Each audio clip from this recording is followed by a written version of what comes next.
Hi friends, in this video, this is going to be a series. हा पहिला प्रयत्न आहे. जसं मी म्हटलं की मराठी ग्रामरमध्ये तो मुलगी आहे असं पण म्हणत नाही, बरोबर, ती मुलगी आहे असं म्हणतो, राईट. सो मराठीतलं ग्रामर आपल्याला येतं. याचं कारण मराठी आपण लहानपणापासून ऐकत आलो आहे आणि मग आपण कॉपी करत आलो, इमिटेट करत आलो आहे. इंग्लिशचं तसं नाही आहे. इंग्लिश आपली थर्ड लँग्वेज आहे, त्याच्यामुळे आपली सुरुवात असते जे लिहिण्यापासून, नंतर ते वाचण्यापासून, मग ते ऐकणे, मग बोलणे, असा उलटा प्रवास चाललेला आहे. एनिवे, आपण बघणार आहे की काळ, मराठीतले काळ याचे जसा नियम आहे, तो मुलगी असं म्हणू शकत नाही आपण. ती मुलगी हा शब्द आपण बघतो, ज्याला आपण प्रोनाउन म्हणतो. तसंच इंग्लिशमध्येच नियम आहेत. उदाहरणार्थ डू डचचा नियम, सिम्पल प्रेझेंटबद्दल मी बोलतोय. सो आपल्याला हे काळ ओळखता आले पाहिजेत, काळाचे सब टाईप्स ओळखता आले पाहिजेत. सिम्पल प्रेझेंट फॉर एक्झाम्पल, इथे डू डचचा नियम लागू होतो. आता डू डचचा नियम काय आहे, तर subject plus verb plus object. आता इथे एक नियम आहे. नियम काय आहे, तर वर्बला एस प्रत्यय, येस किंवा येस प्रत्यय येतं. That's the rule. Do does ज्याला आपण म्हणतो.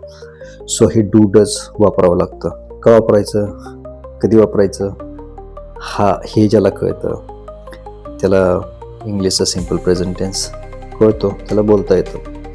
आता तुम्ही म्हणाल की सिम्पल प्रेझेंट टेन्स म्हणजे काय, तर ही वाक्य ओळखायला सोपी असतात, सिम्पल असतात. म्हणजे या वाक्यांचा शेवट तात, तो, ते असे ह्या शब्दांनी होतो. उदाहरणार्थ, मी पुस्तक वाचतो, मी अभ्यास करतो, मी पाणी पितो, मी चहा पितो, किंवा सूर्य उगवतो, सूर्य मावळतो, फुलं उमलतात, नदी वाहते, वारा वाहतो इत्यादी, किंवा पाणी उकळतं. ही सगळी वाक्य तात, तो, तेने तुटतात. म्हणून ही सिम्पल प्रेझेंट. इथेच डू डजचा नियम आपल्याला वापरायचा आहे, म्हणजेच वर्बला यस प्रत्यय वापरायचा आहे, बरोबर. So that is the simplest method. इथे आहे, होता, असेल असे शब्द येतच नाहीत. So this is simple present tense. मग आता इथे करते आपल्याला माहीत असले पाहिजेत. करते म्हणजे इंग्लिशमध्ये येणार आहे I, we, you, he, she, it, ते. अगेन बेसिक्स काही तुम्हाला माहीत पाहिजेत. सो इथे वाक्य असं आहे, मी चहा पितो, किंवा मी गाणी ऐकतो, किंवा सूर्य उगवतो. या ठिकाणी येस प्रत्यय येतो किंवा नाही येत, हाच नियम आहे, राईट. मग आता काय नियम आहे, करता एकवचनी असेल. एकवचनी म्हणजे कोण, सिंगल, ओनली वन. मग आय आणि यू तुम्ही म्हणाल की सिंगल आहे. Again there is an exception to the rule. I आणि यू या करत्यांना येस प्रत्यय येत नाही. उदाहरणार्थ, मी चहा पितो तर आय ड्रिंक टी येतं, किंवा मी अभ्यास करतो, आय स्टडी येतं, किंवा मी पुस्तक वाचतो, आय रीड अ बुक असं येतं. सो इथे कुठेही आय रीड्स बुक किंवा you reads book, you pledge cricket वगैरे असं येत नाही. तर हा जो नियम आहे, हा डू डजचा नियम आहे, हा सिम्पल प्रेझेंट. असे नियम आहेत इंग्लिशमध्ये. जसं की कंटिन्युअस प्रेझेंट टेन्समध्ये आपण एम इज आर, म्हणजे am is are plus V4 वापरतो. अशा पद्धतीनं हे प्रत्येक काळाचे नियम आहेत. हॅव हॅज कधी येतं, मग V3 कधी येतं, हे तुम्हाला मराठीतून जेव्हा कळेल, ते कळल्यानंतरच आणखीन सोपं होईल.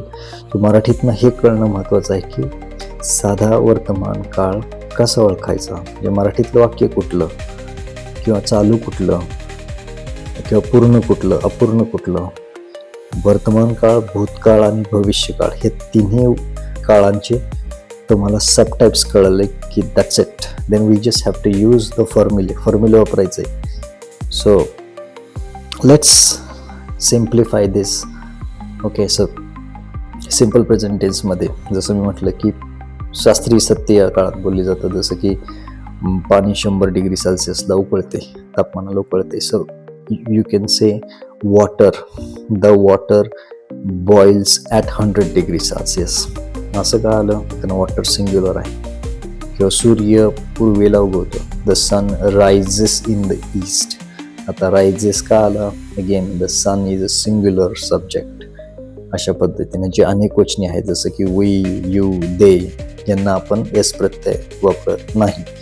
फॉर एक्झाम्पल, तू शाळेला जातो, you go to school, you goes to school नसतं. किंवा आम्ही गाणी ऐकतो, वी लिसन टू सॉंग्स असतं, वी लिसन्स टू सॉंग नसतं. किंवा आम्ही पुस्तक वाचतो, सो वी रीड बुक और वी रीड बुक्स अशा पद्धतीने असतं. अगेन इथे रीड्स नसतं. सो हाच नियम आहे, ते तोच नियम डू डचचा नियम म्हणून ओळखला जातो. म्हणजेच अनेक वचनी करताना डू येतं, एक वचनी करताना डज.